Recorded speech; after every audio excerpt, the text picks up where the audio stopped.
ஏவுகணையால் கதையை முடிக்கும் India, மிரளும் Pakistan. BrahMos to அக்னி, யாரிடம் பலம் அதிகம்? இந்தியா பாகிஸ்தான் இடையே போர் பதற்றம் என்பது அதிகரித்துள்ளது. இரு நாடுகளும் எல்லையில் ராணுவ வீரர்களை குவித்து வருகின்றன. இதனால் எப்போது வேண்டுமானாலும் இரு நாடுகளிடையே மோதல் என்பது அதிகரிக்கலாம். இந்த மோதலில் பாகிஸ்தான் மற்றும் இந்தியா ஆகியவை ஏவுகணை தாக்குதல் நடத்தலாம் என்று கூறப்படுகிறது. போர் விமானங்களில் சென்று தாக்கும்போது விமானிகளின் பாதுகாப்பு கேள்விக்குறியாகும் என்பதால் இஸ்ரேல், ஈரான், காசா பாணியில் ஏவுகணைகளை இரு நாடுகளும் பயன்படுத்தலாம் என்று கூறப்படுகிறது. இது நடக்கும் பட்சத்தில் எந்த நாட்டின் ஏவுகணை வலிமையில் யார் முன்னிலையில் இருக்கிறார்கள் என்பது பற்றிய பரபரப்பான தகவல்கள் வெளியாகியுள்ளது. கடந்த 22ஆம் தேதி ஜம்மு காஷ்மீரில் பஹல்காமில் சுற்றுலா தலத்திற்குள் நுழைந்து 4 பயங்கரவாதிகள் துப்பாக்கிச் சூடு நடத்தினர். இதில் மொத்தம் 26 பேர் உயிரிழந்தனர். ஆண்களை மட்டுமே குறிவைத்து இந்த துப்பாக்கிச் சூடு சம்பவம் நடந்தது. இந்த தாக்குதல் நாடு முழுவதும் கடும் கொந்தளிப்பை ஏற்படுத்தியுள்ளது. இந்த கொடூர தாக்குதலுக்கு லஷ்கர்-இ-தொய்பாவின் துணை அமைப்பான தி ரெசிடென்ட் ஃப்ரண்ட் என்ற பயங்கரவாத அமைப்பு பொறுப்பேற்றுள்ளது. இந்த தாக்குதல் என்பது இரு நாடுகளிடையே கடும் மோதலை ஏற்படுத்தியுள்ளது. இன்னும் சொல்லப்போனால் பாகிஸ்தான் ஆதரவு பயங்கரவாதிகள் தான் தாக்குதல் நடத்தியுள்ளதால் நம் நாடு உரிய பதிலடி கொடுக்க தயாராகி வருகிறது. இன்னும் சில நாட்களில் பாகிஸ்தானுக்கு நிச்சயம் மரண அடி காத்திருக்கிறது. இந்த மோதல் அதிகரிக்கும் பட்சத்தில் போர் உருவாக கூட வாய்ப்புள்ளது. இந்த முறை இந்தியா, பாகிஸ்தான் நாடுகள் அதிகமாக ஏவுகணை தாக்குதலை கையில் எடுக்கலாம் என்று கூறப்படுகிறது. போர் விமானங்களின் தாக்குதலை போல் ஏவுகணைகள் துல்லியமாக இருக்கும். அதே சமயத்தில் போர் விமானங்களில் தாக்குதல் நடத்தும் போது விமானிகளுக்கு சிக்கல் ஏற்படலாம். ஆனால் ஏவுகணை தாக்குதலை நம் நாட்டின் எல்லையில் இருந்து கொண்டே பாகிஸ்தானின் இலக்குகளை நோக்கி துல்லியமாக அனுப்பி அழிக்க முடியும். இதனை பல எக்ஸ்பர்ட்டுகளும் தெரிவித்து வருகின்றனர். இப்போது நமக்கு ஒரு கேள்வி வரலாம். அதாவது, ஏவுகணை தொழில்நுட்பத்தில் எந்த நாடு பலம் வாய்ந்தது, இந்தியாவா, பாகிஸ்தானா? இரு நாடுகளிடம் சக்தி வாய்ந்த ஏவுகணை எது என்ற வினா நமக்கு வரலாம். இதற்கு விடையை இங்கு பார்ப்போம். ஏவுகணை பிரிவை எடுத்துக்கொண்டால் பாகிஸ்தானை விட இந்தியா பலம் வாய்ந்ததாக உள்ளது. இதில் நம் பக்கம் பாகிஸ்தான் நெருங்கக்கூட முடியாது. நம் நாட்டில் பிருத்வி 3 ஏவுகணை, பாராக் 8 ஏவுகணை, K4 ஏவுகணை, அக்னி 5, பிரமோஸ் ஏவுகணை உட்பட பல ஏவுகணைகள் உள்ளன. இதில் பிருத்வி 3 ஏவுகணையை எடுத்துக்கொண்டால் இது சர்ஃபேஸ் டு சர்ஃபேஸ் ஏவுகணையாகும். அதாவது நம் மண்ணில் இருந்து ஏவப்படும் இந்த ஏவுகணை எதிரிகளின் மண்ணில் உள்ள பயிற்சி மையம் உள்ளிட்டவற்றை தாக்கி அழிக்கும் திறன் கொண்டது. இது ஷார்ட் ரேஞ்ச் ஏவுகணையாகும். இதன் ரேஞ்ச் என்பது 750 கிலோமீட்டர். மொத்தம் 5500 கிலோ எடை கொண்டது. 9 மீட்டர் நீளம் உடையது. 100 சென்டிமீட்டர் விட்டம் கொண்டது. 7 வகையான வெடிபொருட்களை இதில் பயன்படுத்த முடியும். வெடிபொருட்கள் ரசாயன ஆயுதம் முதல் அணு ஆயுதம் என 500 முதல் 1000 கிலோ எடையை சுமந்து சென்று துல்லியமாக தாக்குதல் நடத்த முடியும். அடுத்தது ஏவுகணையின் பெயர் பராக் 8. இது லாங் ரேஞ்ச் ஏவுகணை. இது சர்ஃபேஸ் டு ஏர் மிசில் ஆகும்.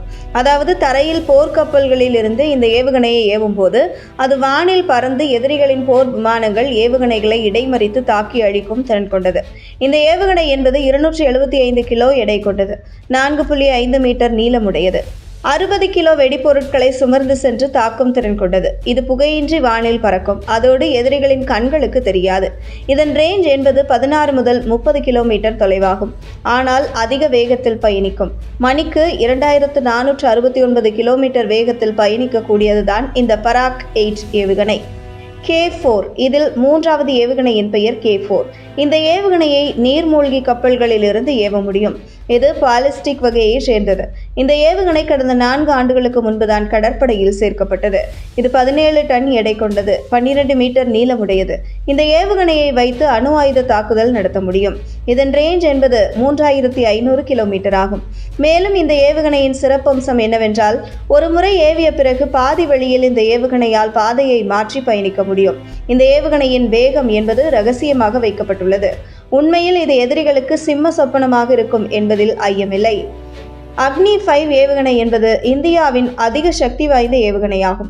இந்த ஏவுகணையை கண்டம் விட்டு கண்டம் பாயும் பாலிஸ்டிக் வகையாகும். இதன் ரேஞ்ச் என்பது 5500 கிலோமீட்டர் ஆகும். புரியும்படி சொல்ல வேண்டுமென்றால், நம் நாட்டிலிருந்து சீனா மற்றும் பாகிஸ்தானின் எந்த இடத்தை வேண்டுமானாலும் இந்த ஏவுகணை கொண்டு தாக்க முடியும். இதன் எடை என்பது 50,000 முதல் 56,000 கிலோவாகும்.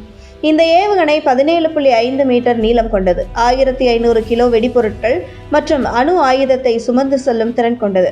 இது பாகிஸ்தானுக்கு நிச்சயம் பெரும் அச்சுறுத்தலாக இருக்கும். பிரமோஸ் ஏவுகணை என்பது மிகவும் ஆபத்தான தாக்குதலை தரும் வகையில் தயாரிக்கப்பட்டுள்ளது. இந்தியா ரஷ்யா கூட்டு முயற்சியில் உருவாக்கப்பட்டுள்ளது. இது உலகில் மோசமான ஏவுகணைகளில் ஒன்றாக அடையாளம் காணப்பட்டுள்ளது. இது சூப்பர்சோனிக் குரூஸ் வகை ஏவுகணையாகும். நம் படைப்பிரிவில் 3 வகையான பிரமோஸ் ஏவுகணை உள்ளது. இந்த ஏவுகணைகள் 3000 கிலோ எடை கொண்டது, 8.4 மீட்டர் நீளம் கொண்டது, 200 முதல் 300 கிலோ அணு ஆயுதத்தை சுமந்து செல்லும் வல்லமை கொண்டது. இதன் ரேஞ்ச் என்பது 400 முதல் 700 கிலோமீட்டர் என்ற அளவில் உள்ளது. இந்த ஏவுகணையின் சிறப்பு என்னவென்றால், தரை மற்றும் கடலிலிருந்து வெறும் 3 முதல் 4 மீட்டர் உயரத்தில் எதிரிகளின் ரேடாரில் சிக்காமல் இலக்கை தாக்கி அளிக்கும். மேலும் இதன் வேகம் என்பது மணிக்கு 4939 கிலோமீட்டர் ஆகும். அதேபோல் பாதி வழியில் இந்த ஏவுகணையின் திசையை மாற்றி அமைக்க முடியும் என்பதால் தான் இது மிகவும் மோசமான ஏவுகணையாக உலகில் பட்டியலிடப்பட்டுள்ளது. பாகிஸ்தானின் ஏவுகணைகள். அதேபோல பாகிஸ்தானை எடுத்துக்கொண்டாலும் அந்த நாட்டிடம் சில முக்கிய ஏவுகணைகள் உள்ளது. HTF-7 பாபர் என்ற ஏவுகணை என்பது பாகிஸ்தானின் டாப் 5 ஏவுகணையில் 5வது இடத்தில் உள்ளது. இது மீடியம் ரேஞ்ச் சப்சோனிக் குரூஸ் ஏவுகணையாகும். 1500 கிலோ எடை கொண்ட இந்த ஏவுகணை 6.2 மீட்டர் நீளம் கொண்டது. இது 450 முதல் 500 கிலோ வெடிபொருள் அல்லது அணு ஆயுதத்தை சுமந்து செல்லும். மொத்தம் 7 வகையில் இந்த ஏவுகணை உள்ளது. இதன் ரேஞ்ச் என்பது 900 கிலோமீட்டர் ஆகும். மணிக்கு 900 கிலோமீட்டர் வேகத்தில் செல்லும். இந்த ஏவுகணையை சமாளிக்க நம் நாட்டின் நிர்பய் ஏவுகணை போதுமானது. அதன் ரேஞ்ச் என்பது 1500 கிலோமீட்டர் ஆகும். அது மணிக்கு 1110 கிலோமீட்டர் வேகத்தில் செல்லக்கூடியது. ஷாஹின்-1 ஏவுகணை. அடுத்ததாக HT-4 ஷாஹின்-1 ஏவுகணையை பாகிஸ்தான் வைத்துள்ளது. இது 750 முதல் 100 கிலோமீட்டர் ரேஞ்ச் கொண்டது. 12 மீட்டர் நீளத்தில் 10,000 கிலோ எடையுடன் உள்ளது. இது 1000 கிலோ வெடிபொருட்களை சுமந்து செல்லும். இது ஷார்ட் ரேஞ்ச் பாலிஸ்டிக் ஏவுகணை வகையைச் சேர்ந்தது. கடந்த 2013 ஏப்ரல் 10ஆம் தேதி இந்த ஏவுகணை சோதனை செய்யப்பட்டது. அதன் பிறகு எந்த சோதனையையும் பாகிஸ்தான் மேற்கொள்ளவில்லை. இந்த வரிசையில் அடுத்து இருக்கும் ஏவுகணையின் பெயர் HTF-5 குவாரி. இந்த ஏவுகணை என்பது மீடியம் ரேஞ்ச் பாலிஸ்டிக் ஏவுகணை. 15.90 மீட்டர் நீளத்தில் 5850 கிலோ எடை கொண்டது. இது 1500 கிலோமீட்டர் தூரம் வரை செல்லும். இந்த ஏவுகணை கடந்த 2015ஆம் ஆண்டு சோதனை செய்யப்பட்டது. இதில் 4வது ஏவுகணையின் பெயர் HTF-6 ஷாஹின்-2. இது 2500 கிலோமீட்டர் தூரம் வரை பயணிக்கக்கூடியது. 25,000 கிலோ எடை கொண்டது. 300 கிலோமீட்டர் உயரம் வரை செல்லும் திறன் கொண்டது. 17.5 மீட்டர் நீளம் கொண்ட இந்த ஏவுகணையின் விட்டம் 1.4 மீட்டர் ஆகும். இது அணு ஆயுதத்தை சுமந்து செல்லும் திறன் கொண்டது. வேகம் பற்றிய விவரம் ரகசியமாக வைக்கப்பட்டுள்ளது. பாகிஸ்தானின் சக்தி வாய்ந்த ஏவுகணை என்பது ஷாஹின்-3. 19.3 மீட்டர் நீளம் கொண்ட இந்த ஏவுகணை 2750 கிலோமீட்டர் ரேஞ்ச் கொண்டது. இதன் மூலம் பாகிஸ்தான் நம் நாடு சீனாவின் எந்த இடத்தை வேண்டுமானாலும் தாக்க முடியும். இதன் வேகம் மற்றும் தாக்கும் திறன் உள்ளிட்டவை ரகசியமாக வைக்கப்பட்டுள்ளது.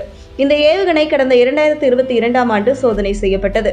பாகிஸ்தான் இப்படி ஏவுகணைகளை வைத்திருந்தாலும் கூட இந்தியாவை ஒப்பிடும்போது அதன் பலம் குறைவுதான்.